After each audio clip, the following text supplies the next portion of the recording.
پہلے کہا اللہ یقیناً ان کی مدد پر قادر ہے، وَإِنَّ اللَّهَ عَلَىٰ نَصْرِهِمْ لَقَدِيرٌ، یعنی اللہ ان کی مدد پر موجود ہے۔ اب یہ خود ہی اس کے معاملے میں یعنی اس مرحلے کو اللہ تعالیٰ سامنے لے کر آئے کہ اب یہ مرحلہ قتال کا مرحلہ آ گیا ہے سامنے، اب اس مرحلے کے اندر اللہ ان کی مدد کرے گا، کل بھی کر رہا تھا آج بھی کرے گا۔ تو خود اہل ایمان یکا و تنہا نہیں ہے، بلکہ اللہ ان کے ساتھ ایک فریق کے طور پر یعنی ان کے مقابلے میں، کافروں کے مقابلے میں موجود ہے، اللہ ان کی تائید اور حمایت کرتا ہے۔ پہلے کہہ دیا کہ اللہ مدافعت کر رہا ہے، اور اس کے بعد فرمایا الذین اخرجوا من دیارہم، کہ وہ لوگ ہیں جو اپنے گھروں سے نکال دیے گئے بغیر حق، یعنی کوئی بنیاد نہیں ہے اس کی، کوئی حق کی بنیاد پر کوئی ظلم کیا تھا، کوئی ایسا معاملہ تھا کہ ایسا ہی ہونا چاہیے، انہیں جو جلا وطن کیا جائے، کوئی بات نہیں، بغیر حق، بغیر کسی حق کے، بغیر ظلم کے طور پر۔ اور کیا ہے بات، صرف ظلم کیا ہے، الا ان یقولوا ربنا اللہ، یعنی صرف ان کے بارے میں کیا وجہ ہے، وجہ صرف یہی، اس کے علاوہ اور کچھ نہیں، کہ انہوں نے کہا کہ اللہ ہمارا رب ہے، انہوں نے اللہ کے رب ہونے کا اقرار کیا، اعلان کیا، تو اس بات پر ان کی قوم ان سے برہم ہے اور اس نے ان کے ساتھ یہ ظلم کیا ہے۔ تو اللہ رب العالمین جب یہ بات بتا رہے ہیں کہ یہ جو بنیاد ہے کیا ہے، کہ جب یہ جو پیچھے بات گزری ہے وقاتلوہم حتی لا وقاتلوا فی سبیل وقاتلوہم حتی لا تکون فتنہ ویکون الدین للہ، یہ جو آیت ہے اس میں کہا کہ ان سے قتال کرو یہاں تک کہ فتنہ ختم ہو جائے اور دین اللہ کے لیے ہو جائے۔ یا فتنہ جو ختم ہونے کی بات ہے، دین اللہ کے لیے ہو جائے تو دین کے غلبے کی بات ہے وہ تو، لیکن جو کہا فتنہ ختم ہو جائے، فتنے سے مراد کیا ہے، یعنی لوگوں کو اس بنیاد پر آزمائش میں ڈالنا، ان پر ظلم و ستم کرنا کہ انہیں ان کی مرضی کا دین اختیار کرنے سے روکا جائے،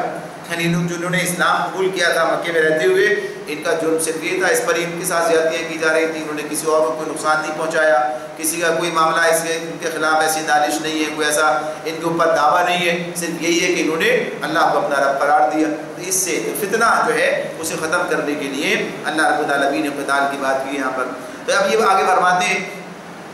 کہ یہ جو سلسلہ جاری ہے اللہ تعالیٰ کا، کہ جو ایک گروہ کو دوسرے گروہ سے ٹکرا کر جو ہے حالات کو اپنے یعنی ایک خاص حد تک لے کر جاتا ہے، اس کو جو ہے امن قائم رکھنے کے لیے، کہ وَلَوْلَا دَفْعُ اللَّهِ النَّاسَ بَعْضَهُم بِبَعْضٍ، اگر اللہ لوگوں کے ایک دوسرے کے ذریعے سے دفع نہ کرتا رہے۔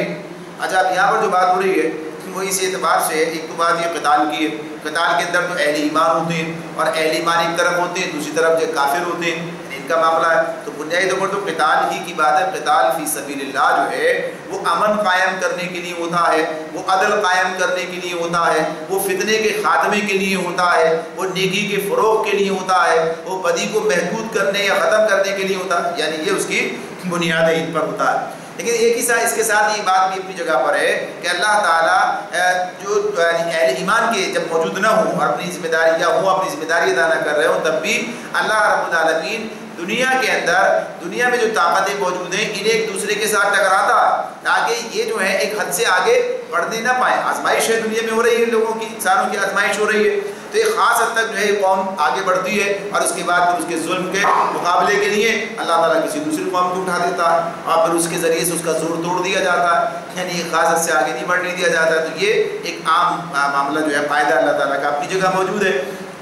لیکن جب اہل ایمان موجود ہوتے ہیں اور اپنی ذمہ داری کو قتال فی سبیل اللہ کے ادا کرتے ہیں تو پھر وہ ظالم کے ظلم کو اس کی بنیاد پر ختم کرتے ہیں اور پھر اس کے مقابلے میں عدل کا نظام قائم کرتے ہیں، اسلام کا نظام قائم کرتے ہیں اور فتنے کا خاتمہ کرتے ہیں، یعنی یہاں سے خیر ہی خیر جو ہے وہ پھوٹتی۔ وہ جو ذریعہ ہے اس کا معاملہ کیا ہے کہ دنیا کو ایک خاص حد تک رکھنے کے لیے، یعنی ظلم کو ایک خاص حد سے آگے نہیں بڑھنے دیا جائے گا تاکہ دنیا کا نظام جو ہے وہ جاری رہے، تو وہ ایک الگ بات ہے۔ تو یہاں اللہ رب العالمین یہ بات فرماتے ہیں کہ اگر اللہ لوگوں کے ایک دوسرے کے ذریعے سے دفاع نہ کرتا رہے تو نتیجہ کیا نکلے گا؟ خانقاہیں اور گرجا اور معبد اور مسجدیں، یعنی یہ جو اس کے اندر اللہ تعالیٰ نے الفاظ استعمال کیے ہیں، سمامی جو ہے یہ ریا اور صلوات کے الفاظ، سوما اس جگہ وہ کہتے ہیں جہاں راہب اور سنیاسی اور تاریخ دنیا فقیر جو ہے جنہوں نے اپنا ٹھکانہ بنایا ہوتا ہے، جیسے اس کے لیے خانقاہ کا لفظ جو ہے ہمارے پاس استعمال ہوتا ہے، یعنی جنہوں نے اپنا الگ بنا لیا ہے، اس لیے اس کا ترجمہ خانقاہ کیا گیا۔ گرجا جو ہے یہ عیسائیوں کا ہوتا ہے، یہ بھی ہمیں معلوم ہے کہ عیسائیوں کے لیے جو ہے یہ جو بیاہ کا لفظ استعمال ہوا ہے یہ اس کے لیے ہے، یعنی جو ان کی عیسائیوں کی عبادت کی جگہ ہے تو اسی کے لیے گرجا کا لفظ استعمال ہوا۔ اور صلوات جو ہے یہ یہودیوں کے عبادت کی جگہ، ان کی نماز پڑھنے کی جگہ جو ہے اس کو یہ لفظ استعمال ہوتا ہے اس کے لیے۔ ویسے اس کا لفظ صلوتا تھا جو اس بعد میں صلوات کے لفظ سے جو ہے تبدیل ہوا ہے۔ تو اللہ تعالیٰ نے ان تینوں کی بات کہے گا، پھر مساجد کی بات کی، چوتھی بات کہ مسجدیں، اب یہ سب کیا ہے؟ یذکر فیہا اسم اللہ کثیرا، جن میں اللہ کا کثرت سے نام لیا جاتا۔ اچھا یہ سارے کیا ہیں؟ یہ مراکز ہیں اللہ تعالیٰ کی عبادت کے۔ اب یہ الگ بات ہے کہ صحیح طریقے سے عبادت کہاں ہو رہی ہے، یعنی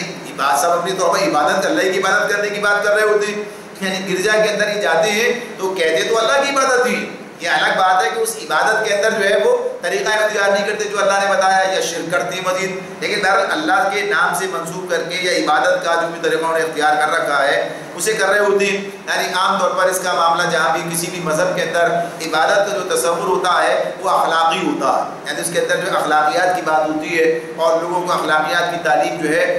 جس درجے میں بھی ہو وہ دی جا رہی ہوتی ہے، سارے معاملات وہاں پر موجود رہتے ہیں۔ اور اسی اعتبار سے اسلام نے بھی اس بات کی اجازت دے رکھی ہے کہ کوئی اپنی جیسی عبادت کرنا چاہتا ہے وہ کرتا رہے، اس پر تنقید کر کے اس کا غلط ہونا تو ثابت کرتا کہ یہ غلط ہے، یہ اس کا وہ تنقید کرتا ہے اور بتاتا ہے صحیح کیا ہے، یہ سارا کام کرتا ہے، لیکن کوئی نہیں مانتا، کرنے دیتا ہے۔ یعنی اس معاملے میں کوئی زبردستی نہیں ہے لوگوں کے، یہ جو عبادت خانے یہ مسمار نہیں کیا جائے گا، تو اللہ تعالیٰ یہ بتا رہے ہیں کہ یہاں جہاں اللہ کا کثرت سے نام لیا جاتا ہے، مساجد کی بات بھی اس میں شامل کی ہے، تو اگر یہ کھلی چھوٹ دے دی جائے دنیا میں، انسانوں کو کھلی چھوٹ دے دی جائے تو یہ سارے جو مراکز ہیں یہ سب کے سب مسمار کر ڈالے، یعنی ظلم اتنا آگے بڑھے، اتنا بڑھتا چلا جائے کہ یہ سارے جو مراکز ہیں مذہب کے اور اسی عبادت کے جو حوالے سے ہیں یہ ختم کر دیے جائیں۔ تو اس میں جو چیز آ رہی ہے سامنے وہ کیا ہے؟ اس بنیاد پر یعنی فتنہ ختم ہونے کی بات، فتنہ کے بارے میں جیسے عرض کیا کہ جو لوگ یعنی آزمائش میں ڈالا جائے اس بنیاد پر کہ کسی نے یہ راستہ کیوں اختیار کیا، یہ دین کیوں قبول کیا۔ اسلام خود جب اس بات کو پسند نہیں کرتا، یعنی جو حقیقت ہے، جو حق دین حق ہے اور اللہ رب العالمین کی جانب سے ہے، یعنی اللہ کا پیغام ہے، اللہ ہی خود اس کے یعنی اس کا جو ہے نازل کرنے والا، بھیجنے والا ہے، وہ جب اس معاملے میں کوئی زور زبردستی نہیں کرتا اور کہتا ہے لا اکراہ فی الدین، دین کے معاملے میں کوئی زور زبردستی نہیں ہے، تو کسی اور کو کیسے زور زبردستی کرنے کی اجازت دی جا سکتی ہے؟ جب اللہ تعالیٰ خود یہ بات کہتے ہیں کہ دین کے معاملے میں کوئی زور زبردستی نہیں ہے، یعنی یہاں کسی کو اس بنیاد پر سزا نہیں دی جائے گی، کسی کو اس بنیاد پر ستایا نہیں جائے گا، کسی کے ساتھ ظلم نہیں ہوگا کہ وہ اسلام قبول نہیں کرتا، اس بنیاد پر کسی کے ساتھ ظلم نہیں ہوگا، کوئی زیادتی نہیں ہوگی، بلکہ اگر وہ مسلمان کے ملک میں رہتے ہیں، ان کے رعایا ہیں تو ان کو تحفظ دیا جائے گا، یعنی سارے کام ان کے ساتھ میں ہوں گے، انہیں اس بات کی اجازت ہوگی کہ جو دین چاہے اختیار کریں، دین پیش کیا جائے گا ان کے سامنے، لیکن انہیں مجبور نہیں کیا جائے گا۔ جب اللہ تعالیٰ خود دین حق کے معاملے میں یہ بات رکھتے ہیں، یہ فیصلہ کرتے ہیں، تو کسی اور کو کیسے اس بات کی اجازت دی جائے گی؟ کسی اور کا کیا معاملہ ہو سکتا ہے؟ تو یہ گویا کہیے کہ جہاد فی سبیل اللہ یا قتال فی سبیل اللہ جو ہے یہ دنیا میں اس اعتبار سے امن کا داعی ہے، یعنی یہ فتنے کا خاتمہ کرتا ہے اور لوگوں پر سے لوگوں کے جبر کو ختم کرتا ہے، ہاں انہیں ایک حد کے اندر رکھنا چاہتا ہے، جیسے عرض کیا گیا پہلے کہ یہ جو ہے بنیادی طور پر یہ امن کے لیے ہے، یہ عدل کے لیے ہے، یہ نیکی کے فروغ کے لیے ہے، یہ بدی کے خاتمے کے لیے ہے، یہ لوگوں کو لوگوں کی غلامی سے آزاد کرانے کے لیے ہے، یہ اسلام کے نظام عدل کے قیام کے لیے، یہ سارے مقاصد ہیں اس کے، یعنی یہ تو پورا ایک موضوع ہے۔ اس کو اگر اس طرح دیکھا جائے کہ جہاد فی سبیل اللہ جو ہے یا قتال فی سبیل اللہ جس کا ایک حصہ ہے یہ کس مقصد کے لیے، تو یہاں واضح طور پر اللہ تعالیٰ بتا رہے ہیں ان سب کا نام لیا، ان سب کو اس کے اندر شامل کیا، ورنہ بات صرف اتنی ہوتی کہ یہ سب جو ہے اللہ کے دین کے در پہ آزار ہوں گے اور یہ مساجد جو ہے مسمار کر ڈالی جائیں گی۔ اللہ نے صرف مساجد کی بات نہیں کی بلکہ ان سب کو بھی ساتھ ساتھ شامل کر لیا۔ ایسا نہیں ہے کہ ان کی کوئی حیثیت ہے اللہ کے نزدیک اس اعتبار سے انہیں قائم رہنا چاہیے، بس صرف یہ چونکہ انسانوں کو جو آزادی اللہ نے دی ہے، انسانوں کو جو آزادی اللہ نے دی ہے آزمائش کے لیے ان کی، اس آزادی کو کوئی شخص سلب نہیں کر سکتا، کوئی اس کو جو ہے چھین نہیں سکتا، یعنی کہا دیا کہ آپ زبردستی نے ہدایت نہیں دیں گے، آپ زبردستی نے دین پر لے کر نہیں آئیں گے، تو یہ کسی کے لیے بھی اجازت نہیں کہ وہ اس کو سلب کرے۔ تو قتال فی سبیل اللہ جو ہے وہ اس طریقے سے اس کا ضامن بنتا ہے، وہ اس اعتبار سے اس کو جو ہے یہاں پر وہ امن قائم کرتا ہے، وہ لوگوں کو انسانی حقوق اس اعتبار سے دیتا ہے کہ وہ اپنی آزاد مرضی سے جو راستہ اختیار کرنا چاہتے ہیں کریں، لیکن ذاتی حیثیت میں گویا کہیے کہ وہ مسلط نہیں کریں گے اس کو، اپنے نظام کو، اپنے جو ان کے نظریات ہیں وہ پھر اللہ کے اس نظام کے تابع رہیں گے، لیکن ذاتی حیثیت میں ان کو اجازت ہوگی، اپنے مراکز بھی قائم کریں گے جیسے یہ عبادت گاہیں ان کی ہیں اس کے لیے۔ تو اس میں یہ بات واضح کی گئی، بغیر نام لیے، فتنے کا نام نہیں آیا یہاں پر، لیکن مقصد جو اس کے اندر وہی سامنے واضح ہوتا ہے کہ ان جگہوں کے بارے میں کہہ دیا۔ اور اس کے بعد پھر اللہ تعالیٰ یہ بات فرماتے ہیں وَلَا يَنْصُرَنَّ اللَّهُ مَن يَنْصُرُهُ، وَلَيَنْصُرَنَّ اللَّهُ مَن يَنْصُرُهُ، اللہ ضرور ان لوگوں کی مدد کرے گا جو اس کی مدد کریں گے، اللہ ضرور لوگوں کی مدد کرے گا جو اس کی مدد کریں گے۔ یہ مضمون بھی ہمارے سامنے کئی مقامات پر آتا ہے، اللہ تعالیٰ یہ بات کہتے ہیں، یہاں پر آ گیا سورہ محمد کے اندر آ جائے گا، پھر اس کے بعد ہمارے سامنے سورہ اس میں صف کے اندر آ جائے گا، ماں تو باقاعدہ حکم کے اعتبار سے آ جائے گا۔ سورہ مائدہ کے اندر بنی اسرائیل کے حوالے سے آ گیا ہے کہ عیسیٰ علیہ السلام نے کہا کہ کون ہے اللہ کے راستے میں میرا مددگار، من انصاری اللہ، یعنی یہ بات آ گئی۔ تو یہ واضح طور پر اس مقام پر یہ بات ہے، یہاں بھی آگے بھی آئے گی کہ اس سے مراد کیا ہے کہ جو اس دین حق کے قیام کے لیے، یعنی اس دین حق کے قیام کے لیے کہ جس میں یہی آزادیاں ساری جو بتائی گئی ہیں کہ لوگوں کے کو امن اور عدل اور اس طرح سے ان کو شخصی آزادی جو سب دی جا رہی ہے، کہ اس کے لیے جو کام کرتا ہے دین حق کے قیام کے لیے، دین حق کے فروغ کے لیے، دین حق کو دنیا کے سامنے پیش کرنے کے لیے، انہیں اس طرف بلانے کے لیے، اور اس میں جتنے مراحل آتے ہیں سامنے، دعوت کے مرحلے سے لے کر اور قتال کے مرحلے تک جتنے مراحل اس کے اندر سامنے آتے ہیں، ان سب میں جب اس مقصد کے لیے جب کام کیا جاتا تو یہ سب کیا ہے؟ انصار اللہ ہے۔ اللہ تعالیٰ انہیں اپنا مددگار قرار دیتا ہے، ان کی یہ قدر افزائی کرتا ہے، ان کو یہ منصب جو ہے عطا فرماتا ہے، ان کو اس لقب سے جو ہے اس سرفراز کرتا ہے کہ انہیں اللہ تعالیٰ کہتا ہے کہ یہ اللہ کے مددگار ہیں۔ تو اللہ تعالیٰ کیا فرماتے ہیں؟ پہلے کیا کہا ہے؟ وَلَيَنْصُرَنَّ اللَّهُ، لازمی یعنی لام جو تاکید کے لیے یہاں پر آ گیا، یہاں پر اور ضرور اللہ مدد کرے گا۔ کس کی مدد کرے گا؟ من ینصر، جو اس کی مدد کریں گے۔ اب یہاں یہ بات بھی کہی جا سکتی تھی کہ جو لوگ اس راستے میں جو قتال فی سبیل اللہ کریں گے، جنہیں اس کی اجازت دی جا رہی ہے، اللہ ان کی مدد کرے گا، لیکن اللہ تعالیٰ یہاں پر اس کو اس طرح اس پیرائے میں بیان کر رہا ہے کہ یہ کام کتنا قدر و منزلت رکھتا ہے، اس کا کیا مقام ہے اللہ کی نظر میں، کہ اللہ تعالیٰ انہیں اس طرح سے تعبیر کرتے، اس حوالے سے انہیں بیان کرتا ہے کہ من ینصر، کہ جو اس کی مدد کریں گے۔ اس اعتبار سے اس کی مدد کرنا، ویسے کون اس کی مدد کرے گا؟ تو آگے کیا کہا؟ اگلی جملے بتا دیا، ان اللہ لقوی عزیز، اللہ بڑا طاقتور اور زبردست ہے، قوی طاقتور ہے اور ایسا طاقتور جس پر کوئی عزیز، کوئی غالب نہیں آ سکتا، قوی عزیز، یعنی اللہ کی دونوں صفات جو ایک ساتھ میں یہاں بیان ہو رہی ہیں۔ تو اللہ کو کسی کی ضرورت تو نہیں ہے، اللہ کو یہ کسی کی بھائی اللہ تعالیٰ کی مدد کرے گا، اللہ کی مدد کی ضرورت ہے، ایسا نہیں ہے، بلکہ اللہ رب العالمین نے جو دنیا کا نظام بنایا ہے جس میں انسانوں کی آزمائش کی جا رہی ہے، تو اسی آزمائش کے ان مراحل کے اندر جو اس نے کام طریقہ کار طے کر رکھا ہے، تو جو اس کام پر لگ جاتا ہے تو اللہ اس کی یہ قدر افزائی کرتے ہیں، اللہ تعالیٰ اس کو یہ منصب جو ہے عطا فرما دیتے ہیں، تو یہ اس کی کرم فرمائی ہے، اس کی مہربانی ہے۔ وہ تو یہ کام بھی یعنی اللہ خود دیتے ہیں، پھر خود ہی کہتے ہیں کہ میرے راستے میں لگاؤ، اسے اپنے ذمہ قرض قرار دیتے ہیں، یعنی خود ہی دیتے ہیں، اسی کا دیا ہوا ہے جو کچھ انسانوں کے پاس ہے، اور پھر اسی کو اللہ تعالیٰ اس طرح بھی کہتے ہیں، تو یہ تو اس کی مہربانی فضل ہے اس کا، تو اس طریقے سے بات کرتے ہیں۔ تو یہاں بتا دیا کہ اللہ ضرور لوگوں کی مدد کرے گا جو اس کی مدد کریں گے۔ تو یہ کتنے بڑے اعتماد کی بات ہے، یہ اس راستے پر قدم رکھنے والوں کے لیے کتنے اعتماد کی بات ہے، اور یہ اعتماد حاصل ہونا چاہیے، حاصل رہتا ہے۔ اس میں کبھی کبھی آتی ہے، مصیبت آتی ہے کہ جب انسان اپنے کام میں کوتاہی کرتا ہے، جب انسان اپنے کام میں، اپنے عمل میں، اپنے کردار میں، اپنے معاملات میں کوتاہی کرتا ہے، اور گویا پھر اسے ڈر رہتا ہے کہ کہیں وہ اس کا مصداق جو ہے نہ بنے، یا گویا کہیے کہ اس مقام پر چلا جائے کہ اللہ کی مدد اس کے حصے میں نہ آئے۔ ورنہ جب وہ یہ کام کرے گا، اپنے مقام یعنی اس کام کے تقاضے پورے کرے گا، اس مقام تک پہنچے گا، تو اللہ تعالیٰ کا یہ وعدہ ہے، اور ان اللہ لا یخلف المیعاد، اللہ اپنے وعدے کے خلاف نہیں کرتا، خود بیان کرتا ہے قرآن میں۔ ہمارا تو عقیدہ ہے یہ، جو اس نے کہہ دیا ہوگا، تو اس نے یہ بات بتا دی ہے، شرط یہی ہے کہ آدمی جو کام اس نے بتا دیا جس طریقے سے جتنے اس کے بس میں اپنی بساط بھر اس کام کو کرتا چلا جائے، لگا رہے اس کام پر، تو ایک وقت ایسا آئے گا کہ اللہ کی مدد اس کے شامل حال ہوگی۔ اور یہ ایک وقت آئے گا سے مراد کون سی مدد؟ یہ نہیں ہے کہ وہ مدد جو نصرت اور غلبے کی صورت میں آئے گی، ورنہ اس کام پر قائم رہنا بھی اللہ کی مدد ہے، یعنی اس کی مدد کے ذریعے سے انسان جو ہے یہ مرحلے طے کرتا چلا جاتا ہے۔ پہلے دن سے اللہ کی مدد جو ہے اہل ایمان کے ساتھ ہوتی ہے کہ وہ اتنے بڑے بڑے مارکوں کے اندر، جو مکے کے اندر، مکے کا جو مارکا ہے وہ چھوٹا نہیں، اللہ تعالیٰ خود کہتے ہیں جنگ کی جائے، جنگی حالات تھے وہ، جو ظلم تھا، ستم تھا، اور پھر اس کے اندر ہاتھ ان کے رکھنے کا حکم بھی تھا، تو اس کے اندر جو قوت برداشت کی بات تھی، تو یہ سب بھی اللہ کی مدد کے بغیر ممکن نہیں تھا، اللہ کی مدد سے ہی یہ سارے کام ہو رہے تھے۔ اللہ رب العالمین یہ بات کہتے ہیں سورہ نحل کے آخری رکوع میں جو بات ہمارے سامنے آتی ہے، اس میں اللہ تعالیٰ نبی کرم صلی اللہ علیہ وسلم سے کہتے ہیں کہ صبر کرو، اور اللہ کی مدد کے بغیر صبر کرنا ممکن نہیں ہے۔ وما صبرک الا باللہ، وما صبرک الا باللہ، یعنی اللہ کی مدد سے ہی کام ہوتا ہے۔ پھر کرنے کا حکم دیتے، پھر کہتے ہیں اللہ کی مدد سے، جب آدمی اس راستے پہ چلتا تو پہلے دن سے اللہ کی مدد مجھے شامل حال رہتی ہے، لیکن جس شکل میں ہم اسے دیکھنا چاہتے ہیں، نصرت الہی، فتح، تو اس میں وہ وقت بھی آ جاتا ہے، وہ بھی ہوتا ہے۔ تو اللہ تعالیٰ نے فرما دیا کہ بے شک اللہ بڑا زبردست اور قوت والا اور سب پر غالب ہے، زبردست ہے۔ پھر اس کے بعد فرمایا الذین ان مکناہم، الذین ان مکناہم، 2 آیات بڑی، 3 آیات بڑی اہمیت کی حامل ہیں۔ اس طرف قتال کی اجازت دی ہے۔ اب قتال کی اجازت کا مطلب کیا ہے؟ یہ کس مقصد کے لیے؟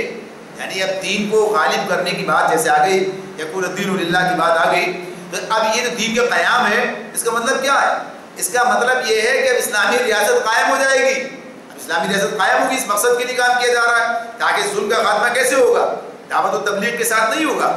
نبی کرم صلی اللہ علیہ وسلم کا ارشاد موجود ہے، آپ نے فرمایا کہ جن چیزوں کو اللہ تعالیٰ یعنی قرآن سے دفع نہیں کرتا، انہیں اس طاقت سے، ریاست کی طاقت سے جو ہے انہیں دفع کر دیتا، برائیوں کو ختم کرتا۔ تو بالآخر اس کی تکمیل اسی مقام پر جا کے ہوتی ہے۔ تو اللہ رب العالمین اس کے بعد ہی فرماتے ہیں الذین ان مکناہم فی الارض اقاموا الصلاۃ وآتوا الزکاۃ وامروا بالمعروف ونہوا عن المنکر ونہوا عن المنکر وللہ عاقبۃ الامور۔ یہ وہ لوگ ہیں، انہیں قتال کی اجازت دی گئی کہ جو مظلوم تھے ان کے ساتھ میں، یہ وہ لوگ ہیں جنہیں اگر ہم زمین میں اقتدار بخشیں گے تو وہ نماز قائم کریں گے، زکوٰۃ دیں گے، معروف کا حکم دیں گے اور منکر سے منع کریں گے۔ تمام معاملات کا انجام کار اللہ کے ہاتھ میں ہے۔ یعنی ان کی حکومت کس کام کے لیے ہوگی؟ انہیں اقتدار ملے گا تو یہ کیا کام کریں گے؟ بات اللہ تعالیٰ واضح کر رہے ہیں، بیان کر رہے ہیں۔ اہل ایمان کو جب اللہ تعالیٰ اقتدار عطا فرمائیں گے، ان کی جو ریاست ہوگی، اہل ایمان کی جو حکومت ہوگی، اس کا نام خلافت کہیے، اس کا نام جو بھی آپ کہیے، یعنی ہے تو خلافت ہی اس اعتبار سے، لیکن اللہ تعالیٰ فرماتے ہیں مکناہم، تمکن کیا؟ تمکن فی الارض کیا ہوتا ہے؟ زمین پر غلبہ، اقتدار جو ہے جب انہیں زمین پر عطا کر دیں گے، زمین پر اقتدار عطا کریں گے، ان کی حکومت جو ہے قائم ہوگی، تو نتیجہ کیا نکلے گا؟ نتیجہ یہ نکلے گا کہ پھر ان کی ساری سعی و جہد کیا ہوگی؟ یہ کیا کام کریں گے؟ کون سا نظام قائم کریں گے؟ یہ ذاتی ترقی کے میں اس کی فکر میں لگ جائیں گے، یہ اپنے جو محلے دمیلے بنانے اور اپنی ذاتی ترقی اور اس معاملے کے اندر اس کی طرف لگیں گے، یا یہ کہ دین جو تقاضے سامنے رکھتا ہے وہ کام کریں گے؟ اس معاملے میں چیز اللہ تعالیٰ واضح کر رہے ہیں۔ تو یہاں پر 4 چیزیں اللہ تعالیٰ نے بہت واضح طور پر ہمارے سامنے رکھ دی۔ اسلام کا نظام کیا ہے؟ یعنی نماز کا قیام اور زکوٰۃ کا قیام، زکوٰۃ کا نظام، زکوٰۃ جو ہے زکوٰۃ دیں گے تو زکوٰۃ دینے سے مراد کیا ہے؟ پھر یہاں پر صرف یہ بحیثیت مقتدر کے یعنی اقتدار انہیں حاصل ہو گیا ہے، تو اب یہ زکوٰۃ کا نظام قائم کریں گے، نماز کا نظام قائم کریں گے، معروف کا حکم دیں گے، یعنی آپ معروف کا جو نظام ہے، معروف کا حکم دینا کیا ہے؟ وہی امر بالمعروف اور نہی عن المنکر کا نظام جو ہے وہ قائم کیا جائے گا، یعنی معروف جو ہے ریاستی سطح پر، حکومتی سطح پر جو ہے اب اس کو قائم کیا جائے گا، اور برائیوں کا جو ہے اس سے روکا جائے گا، پھر ان کو جو ہے اس طرح سے محدود کرنا اور ختم کرنا، یعنی یہ ان کی ریاستی طاقت جو ہے وہ اس کام میں استعمال ہوگی، اس کام میں استعمال ہوگی۔ تو یہ بڑے بنیادی جو کام اللہ تعالیٰ عنوان ہیں وہ اس مقام پر سامنے رکھ دیے ہیں، بڑے عنوان جو ہیں کہ اس کے تحت وہ ریاست اپنا کام انجام دے گی، وہ حکومت جو ہے مقتدر جو ہوں گے جنہیں اللہ اقتدار دے گا زمین میں، وہ ان امور پر کام کریں گے۔ اور ان امور پر کام کرنے کا مطلب کیا ہوگا؟ ان امور پر جب کام کیا جائے گا تو پھر اسلامی ریاست اپنے ان اصل حدود کو، اپنے اصل جو اس کے مقاصد ہیں ان پر کام کر سکے گی، اگر وہ ان 4 ہی کو اپنا ہدف بنا لے۔ لیکن جہاں پر یہ 4 کام نہ کیے جائیں، یعنی 4 کام اس طرح سے نہ کیے جائیں، تو پھر اس کو اسلامی ریاست کیسے کہا جائے؟ لیکن اس معاملے میں یہ بات اپنی جگہ پر واضح رہتی ہے کہ یہ جو چیزیں اللہ رب العالمین نے ہمارے سامنے رکھ دی ہیں کہ یہ کام اس طریقے سے ہوگا، اس طریقے سے کام انجام دیا جائے گا، تو اب یہ کسی درجے پہ یہ بات اس طرح تو ہے جب یہ اسی کی بنیاد پر غالباً یہ مشورہ دیا گیا ہوگا ضیاء الحق صاحب کو، جب انہوں نے زکوٰۃ آرڈیننس، صلاۃ آرڈیننس اور حدود آرڈیننس جو ہے اس کا اجرا کیا تھا، اور اس میں سے وہ زکوٰۃ کا نظام جو ابھی تک اس طرح سے چلا آتا ہے کہ بینکوں کے ذریعے سے زکوٰۃ کاٹی جاتی ہے اور ایک شعبہ ہے اور کچھ کام کیا جاتا ہے، لیکن یہ اس کی اصل شکلیں تو نہیں ہے، یعنی اصل کا اس طرح کی کیفیت تو نہیں ہے، بات اس طرح نہیں ہے۔ اور پھر اسی میں یہ بات بھی ہے کہ اس کو اس پہلو سے بھی دیکھنا ہوگا، اس پہلو سے بھی اس کا جائزہ لینا ہوگا کہ اللہ تعالیٰ کہتے ہیں الذین ان مکناہم فی الارض، جنہیں ہم زمین میں اقتدار بخشیں گے، زمین میں اقتدار بخشنے کی بات جو ہے کس اعتبار سے کس حیثیت سے یعنی اس بنیاد پر اس کام کے اہل ایمان کے حوالے سے بات ہو رہی ہے کہ جو جن کے قتال فی سبیل اللہ کا مقصد ہی یہ ہے یا زمین میں اقتدار حاصل کرنے کی جو جد و جہد وہ کریں گے تو اگر وہ اس کے بغیر بھی ہو جیسے یوسف علیہ السلام کو اللہ تعالیٰ نے راستہ ان کے لیے بنایا اور وہ بات سامنے آتی ہے تو فرض ہے کہ ان کا مقصد یہ ہوگا وہ اسلام ہی کے لیے کام کرنے کے لیے اٹھیں گے وہ اسلام کے لیے تو اس کے 4 بنیادی ماخذ جو ہے وہ اس بنیاد پر ہوں گے اس کے لیے ظاہر سی بات ہے کہ یہ کوئی ایک کام نہیں ہے کہ ایک کام کر دیا جائے مساجد تو قائم ہے مساجد کے اندر نماز کا نظام بھی قائم ہے چلیے یہ کام بھی ہو سکتا ہے کہ ہم ائمہ مساجد جو ہے وہ خود مقرر کر دیں ان کے مشاعرے مقرر کر دیے جائیں نماز مساجد کے اخراجات جو ہیں وہ بھی خود ادا کر دیے جائیں ایسا ہو نہیں رہا ہے ایسا ہو نہیں رہا ہے یہاں تو صورتحال یہ ہے کہ وہ جو بجلی کا بل دیتے ہیں اس پر گورنمنٹ نے سارے ٹیکسز مسجد والوں پر بھی لگائے ہوئے ہیں یعنی مسجد میں بھی مسجد کے اندر بھی جو بجلی کا بل آ رہا ہے جو گیس کا بل آ رہا ہے اس کے اندر اس میں بھی وہ تمام کے تمام چیزیں ہیں اس میں بھی گورنمنٹ سیلز ٹیکس لے رہی ہے فلاں لے رہی ہے الیکٹریسٹی کا حوالہ یہ سارے تو کام کر رہی ہے یعنی مسجد میں بھی کر رہی ہے اس کا اس سے کوئی دخل نہیں ہے کام نہیں ہے کہ اچھا چلیے صاحب جو اس کے اخراجات ہیں صرف وہی لے لیے جائیں حالانکہ یہ بھی اس کی ذمہ داری تھی وہ یہ کام کرتی لیکن اس نے صرف نہ صرف یہ کہ اخراجات نے اس پر بھی استثناء نہیں دیا بلکہ اپنا بھی ہم اس کے اوپر قائم رکھا کہ ہمارا حصہ بھی ہمیں دو میں نے خود بھی اس کے وہ ٹیکسز جو ہے اس کے اوپر وہ بھی جو ہے لیے جا رہے ہیں یہ صورتحال اس کے اندر سامنے آتی ہے اور باقی معاملات جو کچھ ہیں وہ سب آپ کے سامنے تو غرض یہ کہ یہ تو صرف اس کا مطلب یہ نہیں ہے یعنی اگر یہ ایسا ہو بھی جائے فرض کیجئے ایسا ہو بھی جائے تو یہ نظام قائم نہیں ہوتا ہے نظام قائم کرنے کے لیے تو ان چاروں کی چیزیں جو بات سامنے آتی ہیں یعنی وہ نظام قائم کیا جائے جس میں امر بالمعروف اور نہی عن المنکر کا نظام بھی ہو تاکہ وہ معاشرہ تیار کیا جائے وہ معاشرہ حدود و قیود پر جو ہے قائم ہو جائے ان بنیادوں پر قائم ہو جائے جس کے نتیجے میں پھر اس کے فوائد اور اس کے اثرات جو ہیں پوری طرح سے وہ سامنے آ سکیں گے ورنہ صورتحال کیا ہوگی جیسے میں نے عرض کیا کہ اس وقت انہوں نے یہ کام کیا لیکن یہ کام صرف کیا تھا یہ معاشرے کی تیاری کے بغیر تھا صحیح حدود پر نہیں تھا صحیح قیود پر یعنی صحیح بنیادوں پر نہیں تھا اس کے نتائج یہ نکلے کہ نہ تو نماز کا نظام قائم ہو سکا صلاۃ کمیٹیاں بنائی گئی زکوٰۃ کمیٹیاں بنائی گئی یہ سب کچھ ہوا سرکاری دفتروں کے اندر بھی سارے کام ہوئے معاشرہ تیار نہیں ہے اس کے لیے لوگ تیار نہیں ہیں اس کے لیے اور وہ کام اس درجے میں نہیں کیا گیا اس کو کام انجام دینے کے لیے وہ افراد موجود نہیں ہیں یعنی جو افراد اس کام کو انجام دیں گے جن کے ذریعے سے یہ سارا کام چلایا جائے گا نتیجہ کیا نکلا کہ وہ ساری چیزیں بدعنوانی کی نظر ہو گئی وہ چیزیں کہیں اور چلی گئی اس میں تو عرض کرنا کا مقصد مدعا یہ ہے کہ تنقید کے بغیر کہ ان چیزوں کے جو تقاضے ہیں ان تقاضوں کو پورا کریں گے تو کام بنے گا ورنہ اس کے بغیر وہاں تو بات یہ تھی بھائی یہ دیکھو تینوں یہ قرآن کیا کہہ رہا ہے اگر ہم انہیں دیں گے تو یہ کام کریں گے